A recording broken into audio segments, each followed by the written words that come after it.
बारिश के बाद गांव की पगडंडी पर हर तरफ कीचड़ था। उसी रास्ते से रोज एक लड़का गुजरता था। उसके कपड़े साधारण थे, चप्पल टूटी हुई थी और जेब लगभग खाली रहती थी। लेकिन उसकी आंखों में एक सपना था, एक दिन ऐसा काम करना कि लोग उसके नाम से नहीं, उसके कर्म से उसे पहचाने। गांव के लोग अक्सर उसका मजाक उड़ाते रहते, सपने देखने से कुछ नहीं होता, पहले उनकी हालत देख फिर दुनिया बदलने की बात करना। लड़का मुस्कुरा कर देता। उसे पता था कि जवाब बहस से नहीं, मेहनत से दिया जाता है। हर शाम वह खेत के किनारे बैठकर एक पुराना मिट्टी का दीपक जलाता और पढ़ाई करता रहता था। कई बार तेज हवा आती, दीपक बुझ जाता, वह फिर जलाता, फिर बुझ जाता और फिर वापस जला देता था। एक दिन उसके दादाजी ने पूछा, बेटा, बार बार बुझने वाले दीपक को क्यों जलाता है?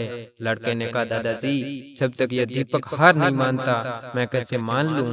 दादाजी मुस्कुराए और बोले, याद रखना बेटा, इंसान की असली ताकत उसकी शुरुआत में नहीं, उसकी वापसी में होती है। समय बीतता गया, लड़के ने छोटे छोटे काम किए, लोगों की मदद की और रातों को जागकर सीखा और हर सफलता को अपनी अगली सीढ़ी बना ली। कुछ साल बाद उसी गांव में एक बड़ा पुस्तकालय बना।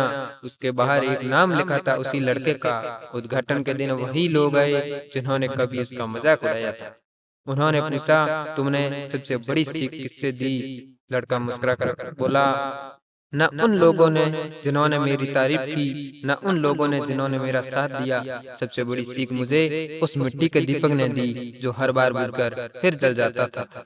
उस दिन गांव के बच्चों ने पहली बार समझा कि सफलता तेज दौड़ने वालों को नहीं मिलती, बल्कि हर बार गिरकर उठने वालों को मिलती है।